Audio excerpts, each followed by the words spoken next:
Hello, my name is David Ohrenstein, and I have this incredible book of poetry that I wrote while hiking in the Catskill Mountains.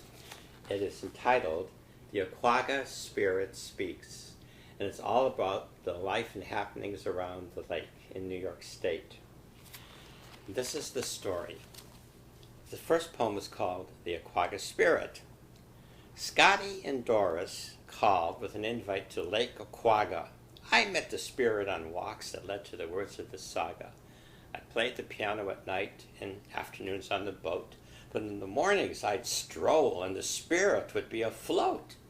What a communicator was she, the sprite both blithe and free. So much she needed an ear, she ignored my tranquility. But I was more than willing to listen to her story about her lake and hills and all their beauty and glory. I know it loves the Scots and relatives that be, for they make music daily, and with her live harmoniously. They celebrate this year 125 from 1870, and still the families thrive. I have a little prop here for my next poem, which is entitled, Get Thee a Walking Stick. It rained the night before. The streams and brooks are full, gurgling down the mountain, feeling gravity's pull. The noisy crows are cawing, giant birds in flight, so much noise they make before the sun is bright. A rabbit leaped and then jumped as I left my abode. The morning air was chilly as on my walk I strode. I heard a distant rooster add to the early noise. As daybreak waved her baton, the morning orchestra was poised, flowing brooks like strings. The crows are quite the horns, other birds are woodwinds, while drums of man are born. A car makes grating noises as it struggles up a hill. A train rumbles miles away, its whistle gives me a thrill. Everywhere the orchestra is heard, not only at Symphony Hall, and tickets cost not a penny, spring, summer, winter, or fall. If it's life you wish to live and enjoy it to the marrow, then get thee a walking stick and hear the morning sparrow. We took our children to breakfast at this very famous farm in Bainbridge, New York, called Frog Pond Farm, and here's the poem that resulted, Breakfast at Frog Pond Farm. The cat jumped on the table that breakfast at Frog Pond Farm. He helped himself to butter and thought it did no harm. The open tent was set upright Saturday, October 1st. The portions were so big we thought we would burst. Pancakes as large as boulders, sausages on the side. Apples and cider were free. Our stomachs we tried to hide. Pumpkins by the hundreds on the stand out in front. Every type of squash, from the giant to the runt. The squawking goose and gander would start a deafening chatter. Their honking called the kids, whose breakfast didn't matter. Colored corn in stalks, garlic and wreaths and braids, cows and goats peeping over. Quick, call the milking maids. And then there was the mill that pressed and churned the juice. It made so loud a sound we thought its bolts were loose. The sights, the sounds, the tastes, the smells that fill the air announce Oktoberfest, that bountiful harvest to share. And as we drove away, a rain began to fall, coming down with leaves. October is here for all.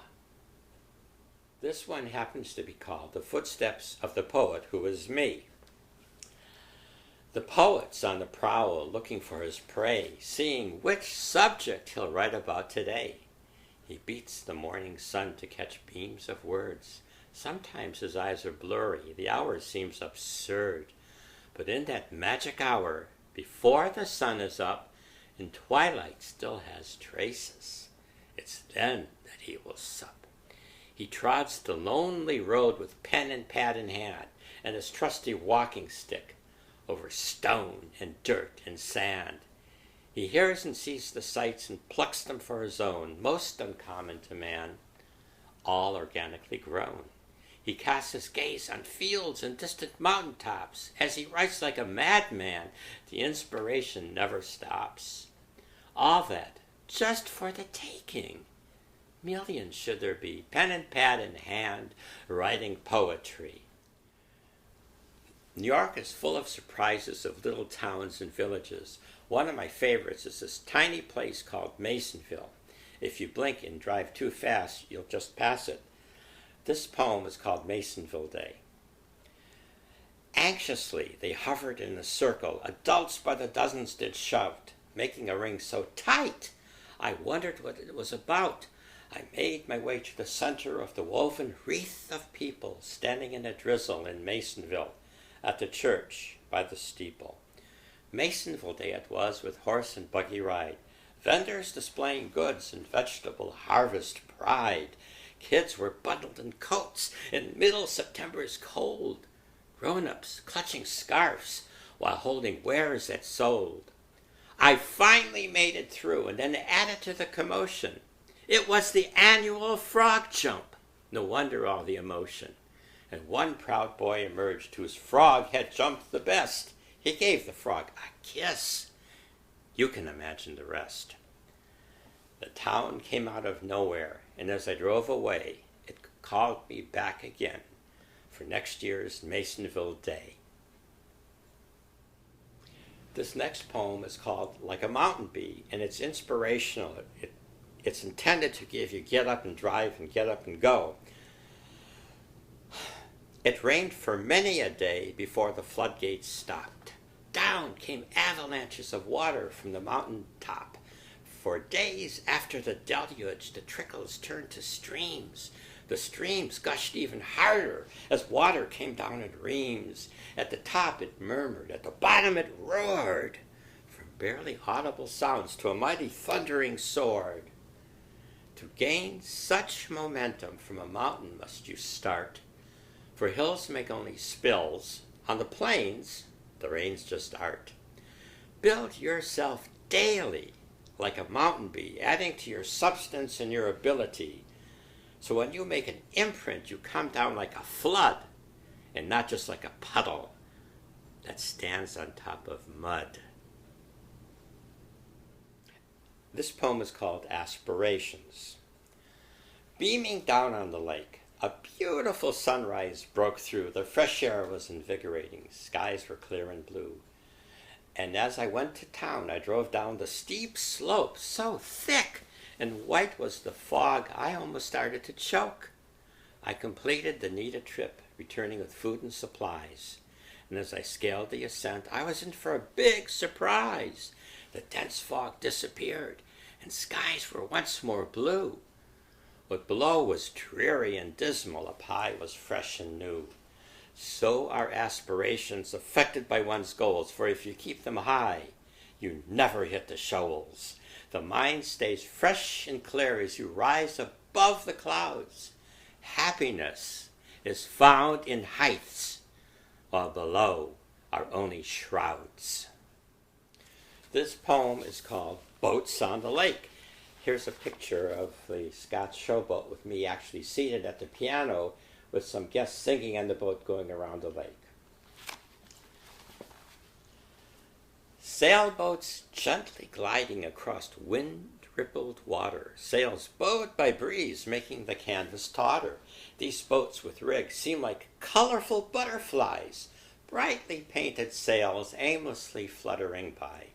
Suddenly, another appears, but this boat has no sails, just a buzzing motor making waves like whales. The blissful peace is shattered as it noisily circles the lake, buzzing, humming, drumming, leaving a giant wake.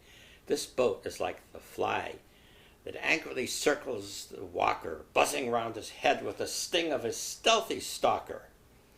We often move too quickly as we cross life's lake, noisily going in circles as harmony we forsake. So glide just like the sailboat, be blown by nature's breeze. The lake prefers the ripples and not the choppy seas. This next poem is an inspirational poem for people who do hard work. It's called The Bird with the Drill. Into my neighborhood came the bird with the drill, a long spiked beak and a hard worker's will. Tap, tap, tap, tap, tap, tap, bang, bang, bang, bang, bang, bang. He drilled so intently, he didn't care if he sang. And when I went outdoors, he did not fly away, but merely rounded the corner. Hide and seek he'd play. Then back to work it was as soon as I passed his sight. His head bobbed up and down as he poked with all his might. And why all this commotion? This bird was after sap. He must have been quite hungry because he never stopped to nap. And when he had his fill, he promptly flew away. What? Not even a song? Oh, the musical dismay. Suddenly there was a hum, and music filled the air. Here come the hummingbirds to drink the sap that's there. And so it is with workers who come to build a city, though they move not in, for others they make life pretty. All of the ladies seem to especially like this poem. It's called Indian Summer. Fall blew in today, overtaking summer. While summer took her time, fall was a quicker runner. He came with trumpet fanfare, running in a cool north breeze, falling many leaves, bending branches on trees. Summer was caught by surprise by autumn's sudden sprint as he whooshed right by her, brushing her leaves with tint. Under gray sky cover, with thick and fluffy clouds, this challenger ran right past to cheering fans and crowds. But wait, says Summer she, he cannot keep his pace, this young, impetuous challenger, thinking to win this race. Summer, a wise old Indian, will wait till fall slows down, then run as fast as she can before he turns around. She'll then regain the season, warming hill and tree. A beautiful Indian summer for all of us she'll be. Scott stayed open until the middle of October, and it was so beautiful up there, but it was also so sad because it was closing, but we knew it would reopen the next year. This poem is called Adieu. It was written on the last day Scott's was open. The summer fun is done like burnt wood in a flame, only glowing embers and memories to place in a frame. But oh, how those embers are full of reverie. I see in them the summer, and I'm sure the summer sees me. And many a fire will burn in roaring fireplace until the folks return once more to their special place. The ground is flooded with leaves. Daily the temperature dips. Our boxes and bags are packed. We're ready for southern trip. I bid you, spirit, adieu, at least for 94. Next year when I return, we'll talk a little more. Well, I hope you all enjoy this poetry. It's available on DSOWorks.com for an incredibly low price of just $2.99 because I want everyone to be able to enjoy the wisdom of the old Indian spirit from the Lenape tribe, part of the Algonquin Nation that was in the Catskill Mountains for many years. This is meant to be shared and enjoyed. And I'm also available for readings for your organization, conventions, parties. Bring the Oquaga Spirit to your party, and I'll even come with my staff. Thank you very much.